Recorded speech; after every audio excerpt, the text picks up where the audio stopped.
Yo, bitch, she's so bad, she's perfect. Just like a ride, she's twerking. Twerking. Bop, bop, bop, bop. Brunson leaving home the morning of September 24th, texting her mom a smiley. I wasn't even there 30 minutes and they called and told me her car was found. A Milwaukee family is grieving tonight in honoring the life of 20-year-old Kania Brunson. 1 year ago today, her body was discovered near Keefe Avenue and Palmer Street. She was 20 years old. 20 years old with a head full of dreams. Beauty school during the day. Big plans for future. Kania Brunson wanted to become an orthodontist. She wanted to work with animals. She was the kind of young woman who made the people around her believe that good things were coming. And they should have been. But on September 24th, 2022, Kania Brunson was murdered in Milwaukee, Wisconsin, by the man she trusted with her heart. Her throat was cut. She was bound. She was shot in the head. And then her body was set on fire and left in an alley like she never mattered. Like she was never somebody's daughter. Like her dreams never existed. And the man who did it, he went home. This is not a story about a monster hiding in the shadows.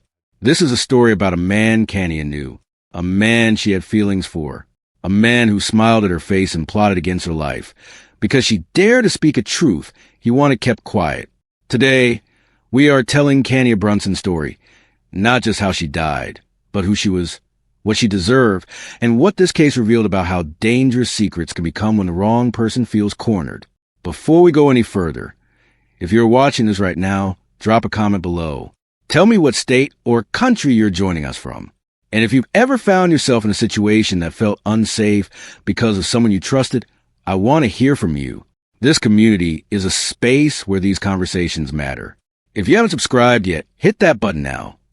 Because every story we tell here deserves a witness, and Kania deserves yours. Stay with us. Because what unfolded in the weeks leading up to September 24th, 2022, the relationship, the secret, the phone call that cost Kania everything, is a story that will stay with you long after this video ends. Kania Brunson was not a headline. She was not a case number. She was a 20-year-old girl who believed she was loved, and she deserved so much better than what Sultan Shareef did to her. This is her story. Well, we continue to follow some breaking news this morning. Milwaukee police investigating what they call a suspicious death. Now, it happened around 10:40 at Palmer and Keefe in the Harambe neighborhood. The medical examiner confirms one person is dead. Police are asking anyone with information to give them a call. I just pray. I don't never want to let nobody ever feel this type of pain. Family and friends united by pain, gathering to grieve the loss of 20-year-old Kania Brunson. It's terrible that we have to do this. I would have never thought that I would be burying my daughter before she buries me. Brunson's parents say she could light up a room with her smile. She loved helping others. Her father tells me she just signed up for CNA classes. She wanted everybody to stay close and wanted a lot of things out of life. She was going for it.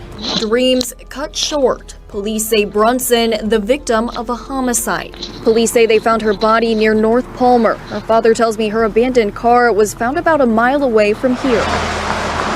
Here, where police made the discovery. A week later, all that remains flowers left by a stranger to Brunson. It's just terrible that someone could go through that, and then to know that they probably went through it by themselves and not had me or her brother or my husband or anyone that she knew that could be there, you know, at a time like this. So I wasn't going to stop until I find out who did this to my daughter. Charges filed this week, 1 month after the life of a 20-year-old Milwaukee woman came to a violent end.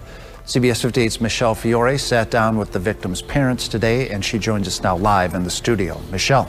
Bill, Kania Brunson's mom calls her daughter her best friend. 2 men face charges, but the criminal complaint points to lies others told, and for that, Kania Brunson's mom is pressing ahead. Kania Brunson turned 20 in June, a joy to be around. She can make you smile right away. Brunson wanted to be an orthodontist or a vet, later learning she was good at making others look good, so she enrolled in beauty school. She actually taught me how to put on eyelashes and do my eyebrows. This is Brunson leaving home the morning of September 24th, texting her mom a smiley. I wasn't even there 30 minutes and they called and told me her car was found.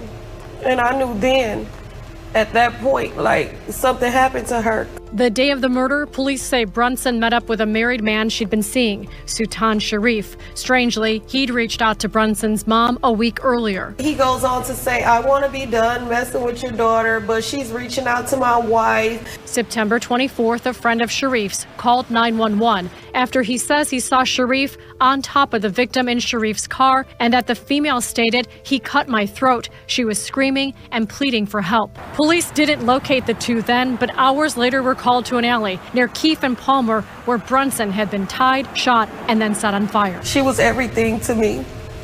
She was everything, and this is the most hurtful feeling. Police interviewed a number of people, including Shareef's wife, who claimed he'd been with her the night of the murder, which the complaint says was debunked through video evidence. And they think that they're going to be out here and live their normal life after they, helped with this. Shareef's brother-in-law, Johnny Allen Hopgood, is charged as an accomplice. It's still hard to believe that she's not, here with us. Bond for Sultan Shareef is $500,000, and for Johnny Allen Hopgood, it's $50,000. Both are due back in court next week. Reporting live in the studio, Michelle Fiore, CBS 58 News. Yes, a year has gone by, but it feels like just yesterday they first heard about Brunson's murder. Family and friends gathering today for a balloon release this afternoon. All pink, one of Brunson's favorite colors. They're remembering her as an outgoing young woman who had a bright future ahead of her. Police say Brunson spent the morning of September 24th, 2022 with Sultan Shareef. MPD believes Shareef killed her later that day. Police say Shareef and another man, Johnny Hopgood, burned her body. Shareef has not been convicted in her murder yet, something that family says is keeping them from being at peace. It's some comfort to know that, we have the suspects and, they are being charged. But yet and still with the court system, kind of headache, pushing stuff back, rescheduling everything, and that's what's keeping us from not having all the peace we want. Emily, the family says they'll be in the courtroom watching once this case goes to trial. Sayria, they tell me that the trial has been pushed back this far because of the court backlog from the pandemic. Right now, Shareef is scheduled for jury trial in December. By the time investigators were done piecing the truth together, the evidence was undeniable. Video footage placed Sultan Shareef's vehicle at the scene. Phone records confirmed exactly where he was at night. And Kania Brunson's blood, her blood, was found inside his car. There was nowhere left to hide. His wife had tried to give him an alibi. She told investigators he had been with her. But the evidence dismantled that lie completely. And in doing so, it revealed just how deep the deception ran, not just toward Kania, but toward everyone around him. Johnny Hopgood, Shareef's brother-in-law, was also arrested and charged with mutilating a corpse and aiding a felon. 2 grown men, 1 20-year-old girl, and a family left to grieve something that should never have happened. In December 2023, after a 6-day trial, a Milwaukee County jury convicted Sultan Shareef of first-degree intentional homicide and mutilating a corpse. The deliberation took 45 minutes. 45 minutes for a jury to look at the facts and say, without hesitation, guilty. In February 2024, Judge David Swanson sentenced Sultan Shareef to life in prison without the possibility of release. Standing in that courtroom, the judge described what Shareef did as vicious and cruel, and he was right. There is no other way to describe what was done to a 20-year-old girl whose only crime was loving someone who saw her as a loose end. Now, before I get to my final thoughts, I want to pause here and ask you something. What do you think justice truly looks like for families who lose someone the way Kania's family lost her? A conviction brings closure to a case, but does it ever bring peace to a mother? Drop your answer in the comments and share this video. Because the more people who know Kania's name, the more her life means something beyond this tragedy. Subscribe if you haven't already.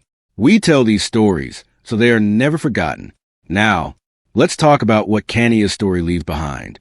There's a version of September 24th, 2022 where Kania Brunson is still alive, where she finishes beauty school, where she figures out whether she wants to work with teeth or animals or both, where she falls in love with someone who loves her back safely and honestly.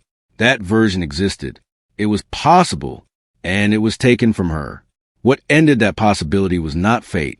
It was a choice made by a 53-year-old man who had built his entire life on a foundation of deception, and who decided that silencing a 20-year-old girl was easier than facing the consequences of his own actions. Kania had reached out to his wife. Maybe she was tired of being hidden. Maybe she wanted the truth out in the open. Whatever her reason, she exercised a choice, and he punished her for it with lethal violence.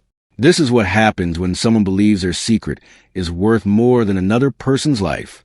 To anyone watching this who is in a relationship that lives entirely in the dark, where you are told to stay quiet, stay hidden, stay out of sight, please hear this. You are not a secret worth keeping. You are a person worth protecting. And if the person you are with makes you feel otherwise, that is not love. That is control. Kania Brunson was 20 years old. She had a mother who loved her. She had ambitions. She had a future that was entirely within reach. None of that protected her from a man who saw her as a threat the moment she stopped being convenient.